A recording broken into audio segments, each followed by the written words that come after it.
And we're here with Conor Ryan. Conor, what is up? Evan, I'm doing well. How you doing? Doing great. Doing great. Bruins unbelievable road trip. Really could not have asked for a better road through California.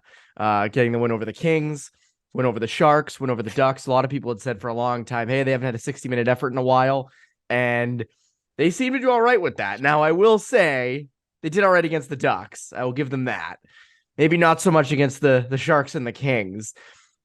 What I will say is, though, great road trip, not so great teams, as we said on Poke the Bear. Sharks and Ducks. Kings, you can give them credit, right? Not a bad team. They're up near the top of the West, which is kind of weird. But the Sharks and the Ducks, especially the Ducks. Oh my God. That seems like a team that's going for Conor Bedard, doesn't it? Oh, Where they very were much. not, but again, it kind of goes back to what I think we said after the Winter Classic, right? You look at this team and you miss a guy like DeBrus for a little while, but you're still looking for that full 60-minute effort. What better chance is there? What better opportunity is it for the Bruins than to go out on the road, play some teams that are a little bit further down in the standings, and hopefully just get your game right? I think that's the most important thing is just getting back to those dominant games, 60-minute efforts. So, yes, I don't think we're looking at this 3-0 run through California where they outscore team 16-5 and be like, They've this proven team's taking themselves. another. Yeah, this isn't like, let's say, when they play the Maple Leafs on Saturday, and let's say they win 5-1, then you're like, all right, this team's continuing to build its case. I'm not taking any sweeping, making any sweeping declarations from a 3-game sweep out in California. But for the Bruins, in terms of just their own game, it's encouraging to see them get back to, I think, the details and the smaller things that allow them to continue to stack up points like this. Yeah, I mean, again, you just look at, and sometimes you need that. Like sometimes you need a point night against the Ducks like that, where Pastrnak puts up a hat trick and you get hats littering the ice in what is now the Garden West. I mean, that is, it's funny, almost a sellout crowd, mainly Bruins fans. It's funny if you took away if like on the camera shots of fans in the stands, I think you could convince a fair amount of people like that was TD Garden if they didn't see the ice. Like just the amount of Bruins fans that were there. Yeah, as long as you don't see people like wearing like flip flops in the stands, I think you would. Yeah. Again, yeah, it looks like TD Garden, right? In terms of just the amount. I mean, you had like a Yankee suck chant going on at the very end of the game, so it's cool to see. And again, it's something I think Jim Montgomery mentioned in his post game thing. It's something that I think he doesn't take for granted for being an original six team, and it just shows how much I think Bruins fans are embracing this team. Again, when your team's 32-4-4, you better be embracing them because they're it's been a very fun season so far, but it just further adds to, I think, just the excitement of this year and what the Bruins have been able to kind of brew up and cultivate with how well they're playing. That wherever they're going, people are, paying attention to them. They're building their case and they're looking like a team that hopefully should be going on a deep playoff run this year. Yeah, and you look at we don't want to take too much seriously from these West Coast games, but Brad Marchand, I mean, the goal against the Sharks, that first one was unbelievable. He'd gone ever since the ref missed the trip on him that he just went ballistic over. He's been complete sicko mode ever since. I mean, you have good performance against the Kings. You have that incredible goal against the Sharks, which, my God, I mean, that was just toasted everyone. It was like rookie mode out there. He's someone, though, who this was a good road trip for, in the sense that, of course, Brad Marchand is Brad Marchand. He is elite. No one is saying he's not. But there was a little stretch there, not anytime recently, but there was a little stretch in December where the 5-on-5 play wasn't where he wanted it to be. And it feels like that kind of is fully back. Yeah, no, it's really encouraging, and it's something that we've mentioned. Even Brad, in speaking to the media before, has been very candid about his own game and the struggles and limitations, and the fact that even though he definitely was way ahead of schedule in terms of coming back from that double hip surgery, it's still going to be a gradual process in terms of him getting back to feeling 100%, playing his game, especially at even strength play. That's something that, as you said, you kind of saw for the first month and a half of coming back of, still piling on points, very effective on the power play as expected, but just that same kind of spark or the highlight reel plays you see from him at even strength play were just tougher to come across at times. But as you said, I mean, it helps when you have a goal like that against San Jose, which is like a top 5 goal for him in terms of just weaving through guys, fighting through contact, doing all the things that if you were to ask like what is a highlight reel Brad Marchand goal, something like that, like using his skating ability, fighting through contact, finishing in a tight space like that, vintage Marchand move. So as you said, if this is an opportunity for Marchand to play against a few lesser teams out west and get his game going and getting confident and building off of that, I think that shows where the value of this California trip is. May not be the toughest opponents, but if getting these in, it's almost like kind of Foligno early on in the year where it didn't matter who he was playing against, just scoring and getting on the board early on, I think did wonders for his confidence. To have Marchand now, feeling like this level of his game and building off of it, huge for the Bruins going forward. Were there any other big takeaways or declarations that could be made in your eyes from this West Coast trip? Yeah, I think one thing that was really encouraging, I think Frederic continues to kind of build his game. I mean, he obviously had, once again, his number one rival and Brendan Lemieux, once again, get into a spirited fight there, which I think everyone saw coming. But you add in the 2 goals against the Kings. You add in, I think, he had another 2 even strength points against the Ducks as well.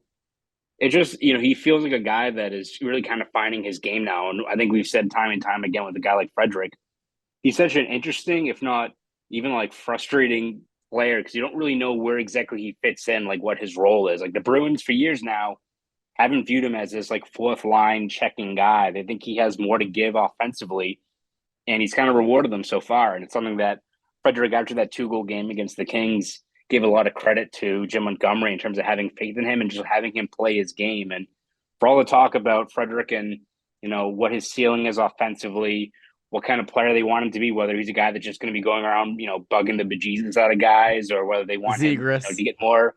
Yeah, you want him to be, getting more ozone stats. It feels like for years, the Bruins were trying to see where he best fit, and he was kind of in this limbo in terms of what exactly kind of player he is. Seems like Jim Montgomery and the Bruins now are just like, play your game, let the plays come to you. Don't go if they're chasing for fights or what have you. Let the game come to you, and he's rewarding them. Like you're seeing a guy that I think is comfortable, and with that comfort comes confidence. Where you see him, whether he's firing out shots from the slot, where he has a very underrated shot, or even finishing plays in tight. You're just seeing a much more confident, composed player in Frederic out there. And again, if he finishes the year with 17, 18 goals, it's far beyond, I think, what a lot of people expected. And having him in that 3rd line spot has been huge for the Bruins. I think we almost basically wrote him off at the beginning of the year. We were not in favor of him kind of getting that next shot. And it was like 3rd line, like, that was cool last year with Coyle and Smith, but we just never really saw it. And as you mentioned, now he's finding that identity. He's playing to his strengths, and he's kind of doing a good job of balancing the aggressor with the point producer. Like, and I don't think we ever saw that coming. And to be a serviceable 3rd line player that can do those things and can comfortably contribute the way he has been. I mean, you can debate the pick back in 2016 that has been done ad nauseum at this point, but for what you have, he's given you, a good value this year, which I think, again, we didn't really see coming into this year. Again, it goes back to a lot of guys like him, Foligno, you can throw Nosek in there, are having these good seasons and have exceeded expectations, but they're not like, it's not like their shooting percentage is like 35% or something like that, right? It's not like one of those things where you have to come back to the mean. They're just playing well. And I think good things are happening. I know that's kind of a cliche thing to say, but it's true. I think good things are happening. Before we get into the main topic of this podcast, which I know many people are going to have deep opinions on, may not love the main topic of this podcast. Connor, we have a new sponsor. We have a new sponsor on. Oh my goodness. New sponsor time. And it is our good friends, our new good friends over at HelloFresh. With HelloFresh, you get farm fresh, pre-portioned ingredients and seasonal recipes delivered right to your doorstep. Skip trips to the grocery store and count on HelloFresh to make home cooking easy, fun, and affordable. That's why it's America's #1 meal kit like that. It makes you feel like you're in the tropics. And again, when it's time for the game, homegate like a pro with a limited time winning assortment of snacks, appetizers, and shareable sweets available at HelloFresh Market. Treat friends and fans to delicious barbecue baby back ribs, chocolate chip brownies, and everything in between. We all want to save money this time of year, but did you know that HelloFresh helps you save money all year round? In fact, HelloFresh is cheaper than grocery shopping and 25% cheaper than takeout. You always feel kind of bad doing takeout, and then you do HelloFresh. It's cheaper. It tastes better. You make it yourself. No better feeling than making something yourself, right? So I actually went through this recently. They were very nice. They were nice enough to send me some meals, and the one pan mango salsa pork tacos. I have the recipe card right in front of me right here. Amazing stuff. Amazing stuff. It was not hard to put together. I cooked it. My roommates were loving it too. It was a really good experience, and the food was great. And guess what, Connor? I made it myself. So if it's good, it's like, oh, I put this together. I'm Chef Evan over here with my hat, like, woo, Chef Marinofsky putting the mango salsa pork tacos together with cilantro and sour cream. Dropping on top, yeah. The Salt Bay, yes, just like him. So here's where you guys come in. Go to HelloFresh.com/Bruins21 and use code Bruins21 for, get this, 21 free meals plus free shipping. Oh my goodness. That's what I said when I saw this. Use, again, HelloFresh.com/Bruins21 and type it in right now. Use code Bruins21 for 21 free meals plus shipping. Again, HelloFresh, America's #1 meal kit. 21. My God. 2-1. It's like Nick Ritchie. That is Nick Ritchie. Nick Ritchie free meals. Lucky you guys. So go use that. It's good stuff. We really enjoy it. And I've been enjoying it quite a bit over this last couple weeks. So, all right, to the David Pastrnak stuff, right? David Pastrnak tore it up out west, hat trick against Anaheim. We're not really interested in that. That's not where our level of expertise comes in. No. Where we are interested in, and where I think most fans are interested in, of course, David Pastrnak's going to tear up Anaheim. He's been doing it for years now. Is the contract, because it is 2023, and we've been teasing it for weeks that would talk about it, but things kept happening.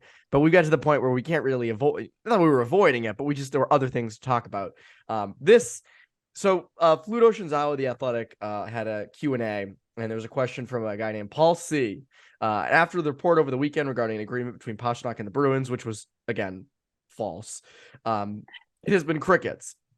Any thoughts or insights? And Fluto said the two sides continue to disagree on Pasternak's value. Just that first sentence. That's not great. That's not great. Now, I will say, as Fluto says, Pastrnak has all the leverage in the situation. They have to re-sign him. They cannot let him go to market.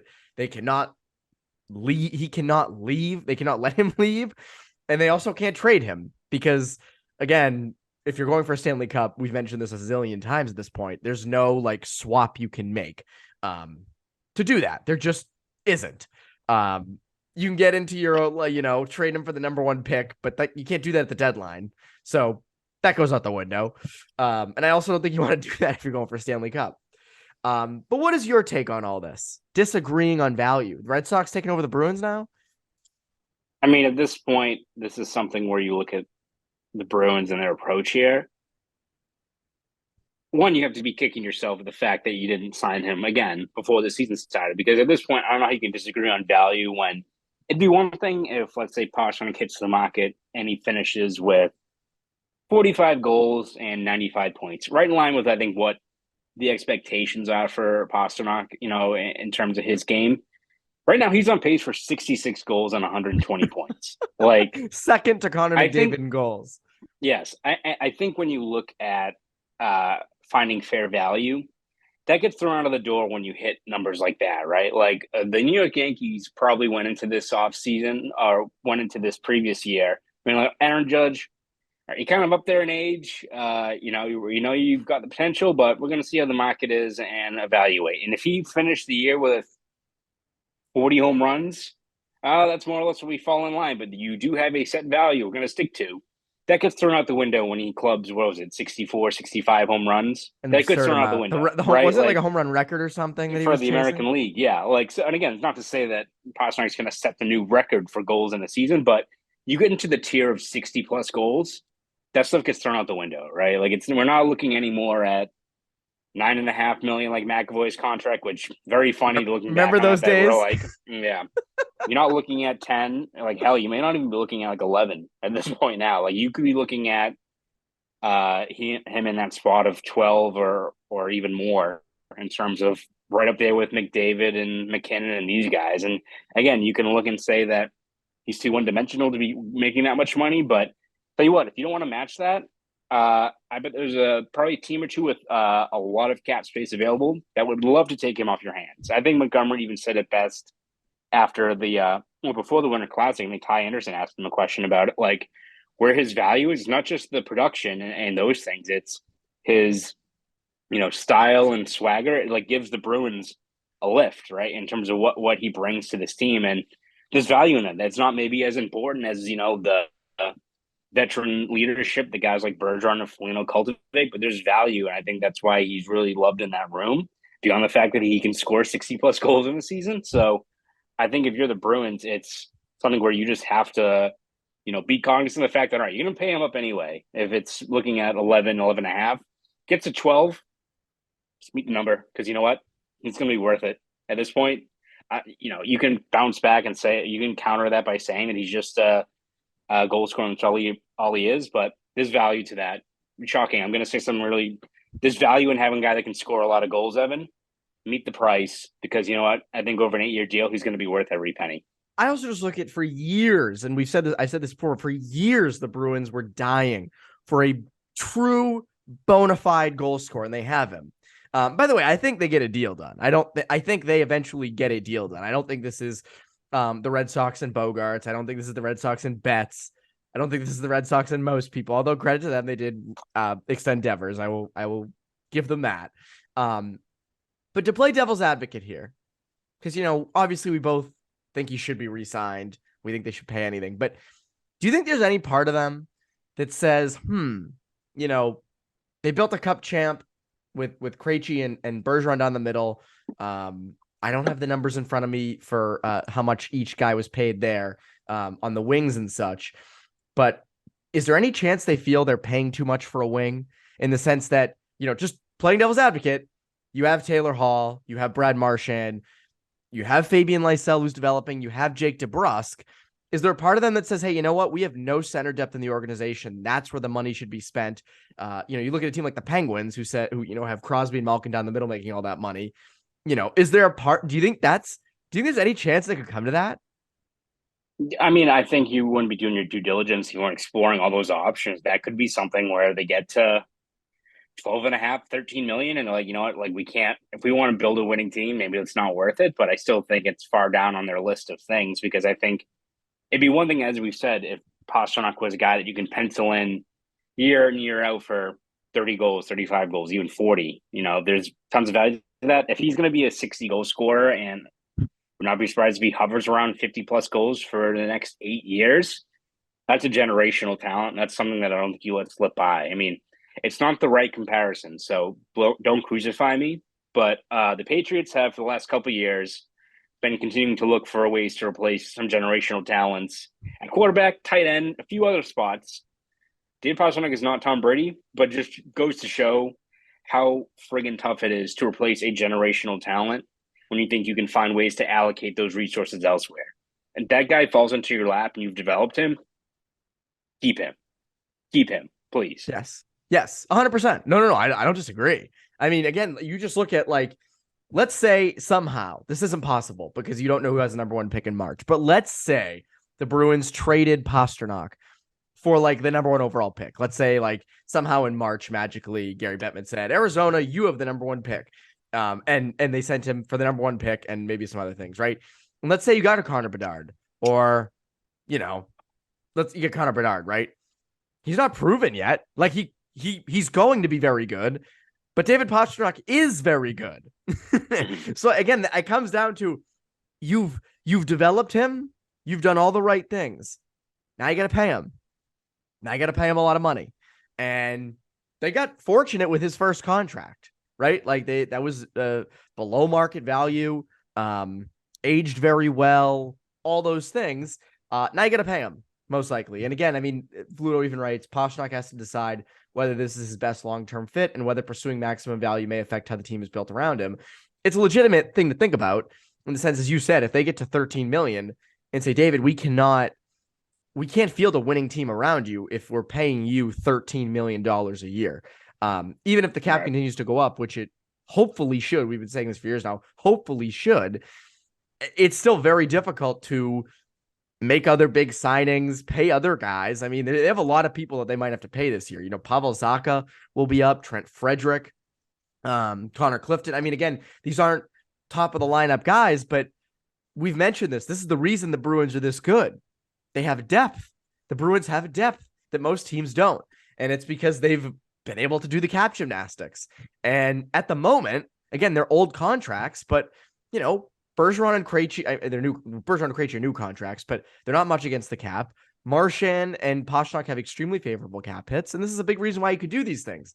Again, I'm not arguing that the Bruins shouldn't re-sign Pastrnak, but I do think they do have to do some due diligence, as you said, that as the number goes higher and higher, they do have to reevaluate things and see if they can pay around him. But as you said, he's a generational talent. Like, you're really going to let him go to like New Jersey? You kidding me? Like that, you just can't do. You cannot do it. You can't do it. And again, as I said earlier, like even though they have all those people on the wing, you have Hall, Lysell, hopefully, DeBrusk, Marchand, like Pasternak's in a different tier in terms of personality. Not than Marchand, but some of those other ones. I mean, you know, the fact that you can potentially expect 50 goals, I don't know. It's hard to pass up. So, yeah, I mean, again, there hasn't been any real, that's been a big thing there. If they're disagreeing on value, I'm curious how far off they are in terms of numbers.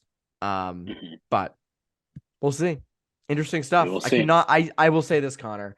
I cannot believe it is January 10th and we are still talking about this. I am surprised by that. I am very surprised by that. But we shall see. Connor, what can people look forward to from you over at BSJ? Excuse me. At Boston.com. My apologies. We did the same outro for 2 years. Bear with me here as I get used to the new one. Get that new muscle memory going.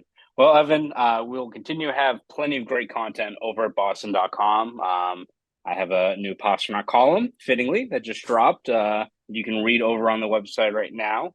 Along with plenty of other stuff. Again, focus still a good amount on the Bruins, but kind of write about whatever's important and what people in Boston want to read about. So whether that's the Celtics, Patriots, Red Sox, all that stuff, you can find all of my content over at Boston.com. And if you want to follow me on Twitter as well, you can at Conor83.